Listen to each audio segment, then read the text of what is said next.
Hello, good morning. How are you guys? I hope you're all right. Happy New Year to you all.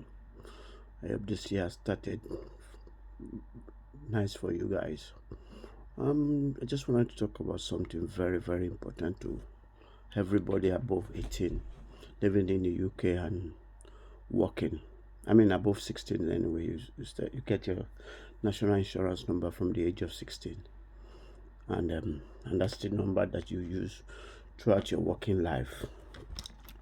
So last night, a couple of days ago, I was looking at I was reading about pension fund and things like that. So I said, oh, I needed to set up a government pension account. So I went to gov.uk to search it up. Then I saw the requirements. Where I was then, I didn't have my passport. I knew I could get my national insurance number, but I couldn't get my passport number and my driving license as well. So I said, okay, when I get home. Then I forgot. But last night, early hours of this morning, I I was just messing about. So I said, oh, I needed to set up this to just see what's my right entitlements are when I retire. And actually, I know when I'm going to retire.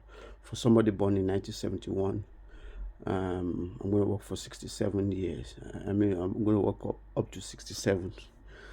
67. So it means I'm going to retire at 2038. The exact date is January 19. You retire on your date of birth when you're 67, as in my own case. So, so I set up the account and I looked at it and I could look as far back as 2001. And I discovered that in 2001 I worked for about 3 months there. But the money there that they contributed as in my pension fund was just about less than £50 for 3 months, and I know that's not right. But there's nothing I can do about that because you can only affect it 6 years. So I can only go back to this year is 2024. I can only go back and affect any changes in as at 2018. Anything beyond 2018, you can't change it. Forget it.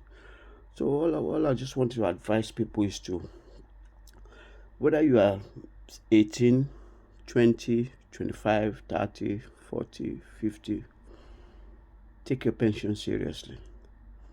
Take it seriously. Don't think, oh, I'll deal with it when I'm in my 50s. No, just take it seriously. Um, Set up your government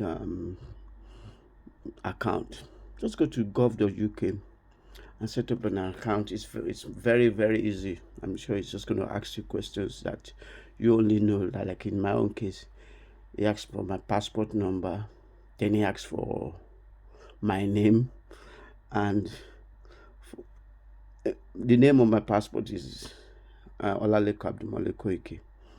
And but I've forgotten that when I came here, I prefer to be called Abdul Malik.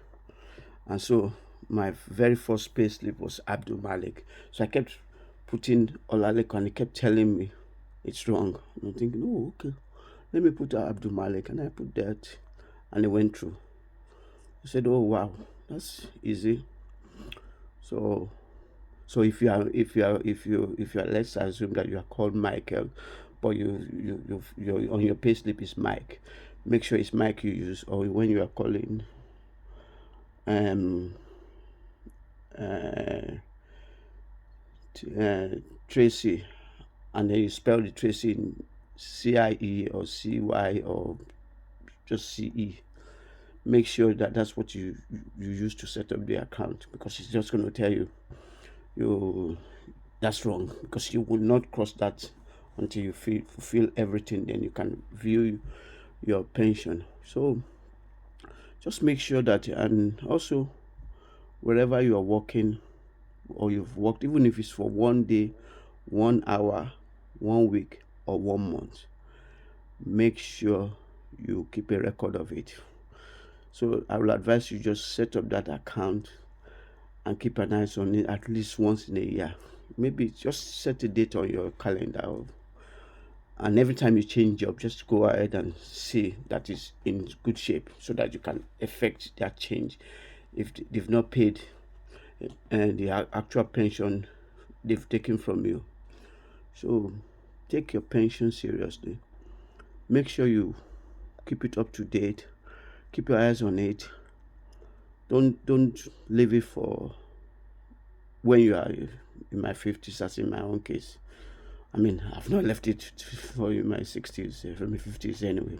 I've always kept my eyes on it, but lucky for me, I've been in the same job since 2007, so it has been stable.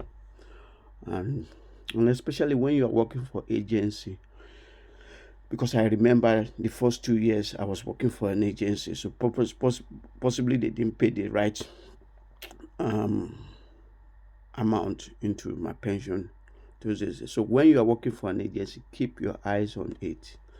Make sure at the end of the financial year, so the financial year in UK start from April 1st to March 31st. So let's assume the first week in May, look at your P40, is it P45? Yeah, P45.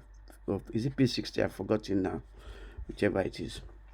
And check to compare it to how much you've paid in your pension.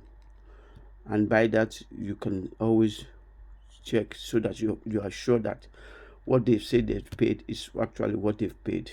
So I think it's because the first two jobs I did, I mean the first couple of years I was in UK, I was working for an agency, and I think that's where the discrepancies came in. So keep your eyes on it. Make sure you follow it, and make sure you're working if you can, and you're paying your pension and you're paying everything. I know a lot of people say it's too taxing. Tax should not be taxing. It's your life. It's your earnings you are talking about when you retire. You don't want to be short of money at that age. And also, I'll advise you to have a private pension. So when you're working a lot of people move about when they are young. So when you're moving about your jobs, make sure that when you leave the job, you transfer that money into your private pension, so that, let's assume you will leave a job A now to B, and your B to C in a year or two. Some people, I mean, my son have changed job God knows how many times, and so make sure that you transfer everything into a private pension, so that by that you're keeping an eye on it, and then you're doing what you need to do. You make sure you always take care of your tax affair. Luckily, this week the national insurance comes down to 10%. So in my own case, I'll get about £40 extra. I mean, that will pay for my Sky Sports. I do love my football, so that £40 is something, and I'm going to enjoy the £40 a month. So keep your eyes on your payslip. The end of this month, there will be an extra money that is not because it's not a company paying you extra. It's just from the reduction of the 2% in the national insurance you are paying. So you just make sure you keep your eyes on your financial affair and keep it up to date. Okay, don't say, oh, I'm going to leave it to sometime. No, don't. Just keep your eyes on it and do it. Take care of yourself. You have a lovely time, and now we'll talk about other financial issues as the year go by, because I don't want you to lose out in anything that I feel you need to know. All the best. Have a lovely Sunday, or have a lovely day whenever you are working it. Look after yourself, look after your mental health, and be happy and do things for yourself. Take care of yourself. Bye bye.